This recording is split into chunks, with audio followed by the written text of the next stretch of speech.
এই শুক্রবার বলিউডের মোট দুটি ফিল্ম মুক্তি পেতে চলেছে বক্স অফিসে এবং দুটিরই হাল কিন্তু অত্যন্ত শোচনীয়। যে দুটি ফিল্ম এই সপ্তাহে মুক্তি পেতে চলেছে বক্স অফিসে সেই দুটি ফিল্ম হলো অজয় দেবগন এবং তাবু স্টারার রোমান্টিক থ্রিলার और में कहा दम था এবং দ্বিতীয় ফিল্মটি হলো জাহ্নবী কাপুর স্টারার উলঝ। শুক্রবার মুক্তি পেতে চলা বা মুক্তি পেতে যাওয়া এই ফিল্ম দুটির অ্যাডভান্স বুকিংয়ের হাল কিন্তু খুবই শোচনীয়। সম্প্রতিতে অক্ষয় কুমার অভিনীত সারফিরা বক্স অফিসে ডিজাস্টার হয়েছে। এবার সেই সারফিরার থেকেও কম টিকিট বুক হয়েছে এই দুটি ফিল্মের জন্য দেশের মোট তিনটি মাল্টিপ্লেক্স চেনে, অর্থাৎ পিভিআর, আইনক্স এবং সিনেপলিসতে।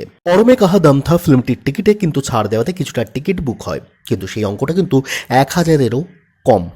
অর্থাৎ সমগ্র দেশব্যাপী তিনটে মাল্টিপ্লেক্সে 1000-এরও কম টিকিট বুক হয়েছে অরমে কাহা দম থা ফিল্মটিকে দেখবার জন্য। অপরদিকে জাহ্নবী কাপুর স্টারার উলঝকে দেখতে সমগ্র ভারতবর্ষ জুড়ে তিনটে মাল্টিপ্লেক্স চেনে এখনও অবধি 750টি টিকিট বুক হয়েছে।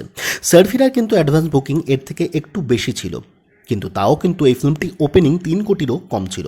অর্থাৎ আপনারা বুঝতে পারছেন যে এর থেকেও শোচনীয় হতে চলেছে এই দুটি ফিল্মের বক্স অফিস ওপেনিং ডের কালেকশন।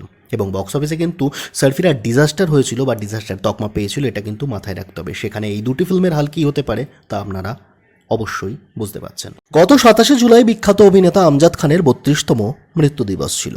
এই অভিনেতা নিজের জীবনদশায় একাধিক ফিল্মে কাজ করেছেন, যা কখনো ভুলবার নয়।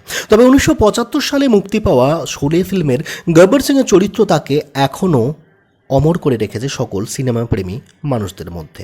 শুধু যে তার চরিত্রটি তা নয়, তার ফিল্মে বলা বিভিন্ন ডায়লগ, যেমন কিতনে আদমি থে, আরে ও সাম্ভা, হোলি কব হে, কবে হোলি ইত্যাদি তাকে এখনও চিরস্মরণীয় করে রেখেছে। আপনারা জানলে অবাক হবেন যে শোলে ফিল্মের বলা তার এই আরে ও সাম্ভা এই লাইনটি কিন্তু তিনি একজনের কপি করে সেই আন্দাজে বা সেই কায়দাতে তিনি ফিল্মে ডায়লগটি বলেছেন। হ্যাঁ, কারো থেকে তিনি অনুপ্রেরিত হয়ে সেই আন্দাজে বা সেই কায়দাতে তিনি সেই ডায়লগটি বলেছেন। তার ধোবি অর্থাৎ লন্ড্রি বয় ঠিক এমনভাবেই কথোপকথন করতেন, আর তার বলার ধরনকেই তিনি কপি করে এই ডায়লগটি বলেছেন তার ফিল্মে।